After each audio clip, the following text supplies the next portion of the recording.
Assalamualaikum warahmatullahi wabarakatuh. Alhamdulillah, alhamdulillahilladzi an'ama alaina bi ni'matil imani wal islam wa hadana ala dinil islam, wassalatu wassalamu ala sayyidina wa maulana Muhammadin khatamil anbiya'i wal mursalin wa ala alihi wa ashabihi ajma'in, amma ba'd. Alhamdulillah, pada kesempatan yang baik ini kita semua masih diberikan nikmat sehat walafiat, terlimpah keberkahan.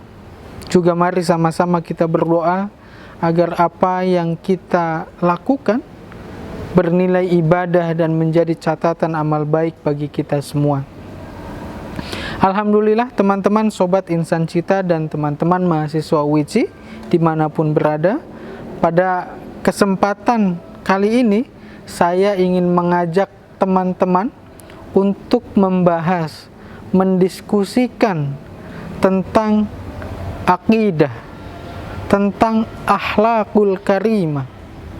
Setelah sebelumnya kita sudah membahas banyak sekali materi, dimulai dari tauhid, iman, Islam, ihsan, kemudian ibadah, pembaharuan Islam, bagaimana semangat menuntut ilmu untuk kebaikan dan untuk kejayaan Islam.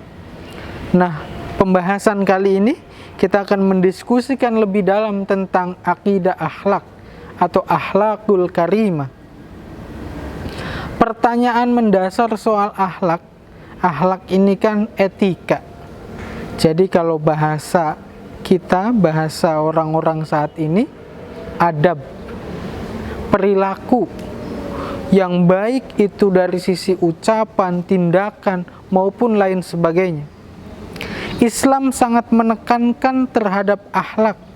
Kenapa akhlak ini penting? Karena akhlak ini sebagai guidance. Akhlak ini sebagai corong bagi kita untuk bisa menghargai sesama manusia. Karena pada hakikatnya manusia itu memiliki 3 hubungan. Jadi pertama hablum minallah, tentu ini juga harus ada etika, harus ada akhlaknya. Bagaimana tatanan kita, cara kita beribadah, bagaimana cara kita menjalankan syariat. Kan ini bagian daripada hablum minallah, hubungan manusia, hubungan makhluk dengan Allah. Kemudian setelah itu ada hablum minan nas.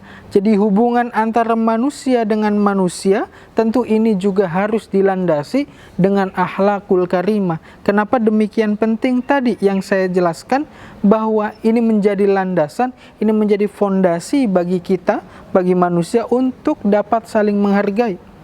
Coba bayangkan kalau kita tidak menggunakan akhlak, kita tidak memiliki akhlakul karimah, maka apa jadinya?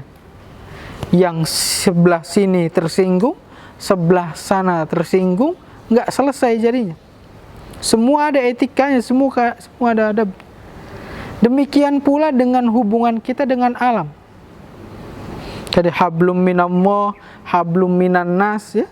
Kemudian hubungan kita dengan alam pun itu sama, harus memiliki akhlak. Bahkan Islam itu mengajarkan sampai sedetil itu. Bagaimana kita menghargai binatang, bagaimana kita menghargai alam, menghargai pepohonan.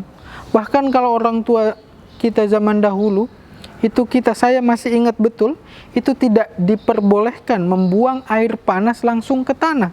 Kenapa demikian? Karena pada hakikatnya tanah juga hidup dan tanah itu selalu bertasbih kepada Allah. Sampai hal sekecil itu juga diajarkan, dianjurkan untuk memiliki akhlakul karimah.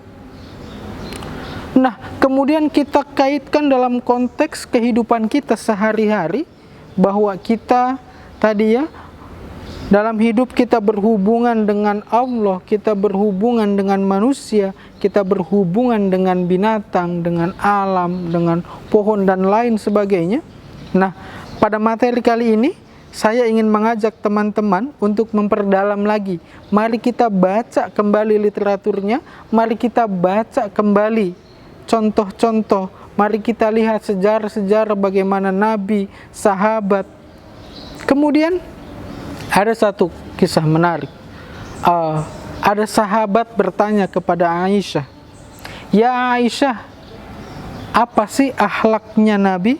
Kemudian Aisyah menjawab, "Kana khuluquhul Qur'an." Subhanallah. Siti Aisyah menjawab, "Kana khuluquhul Qur'an." Akhlaknya Nabi adalah Al-Qur'an.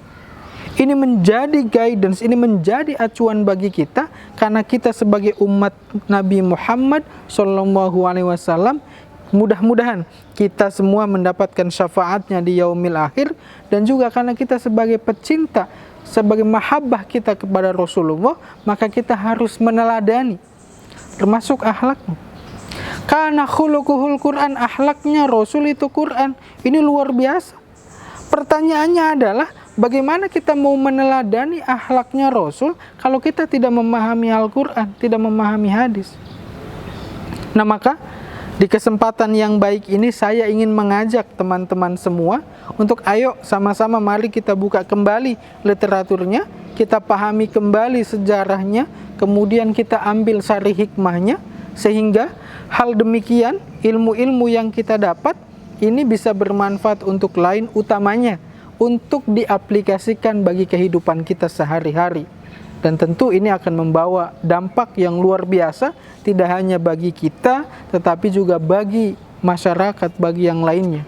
Karena tadi 3 poin itu, karena 3 poin, bagaimana hubungan kita dengan Allah, kemudian hubungan kita dengan manusia, hubungan kita dengan alam, yang semuanya itu juga harus diatur oleh akhlak. Demikian, terima kasih teman-teman. Mudah-mudahan kita semua bisa mengambil hikmahnya dan bisa mengimplementasikan, diaplikasikan dalam kehidupan kita sehari-hari. Jadi tidak cukup berhenti sampai paham saja, tetapi juga diaplikasikan dalam kehidupan kita. Sebagai penutup, saya ingin mengajak teman-teman tadi mendefinisikan akhlak, kemudian nanti ini menjadi tugas teman-teman, mendefinisikan akhlak, kemudian mencontohkan, cari contoh akhlak sahabat kepada sahabat ataupun sahabat kepada Rasul. Demikian, terima kasih. Sebelum ditutup, saya ingin mengingatkan kembali kepada teman-teman untuk tetap jaga protokol kesehatan, karena ini merupakan bagian daripada ikhtiar kita menjaga kesehatan buat diri kita dan juga orang lain. Terima kasih. Billahi taufiq wal hidayah. Wassalamualaikum warahmatullahi wabarakatuh.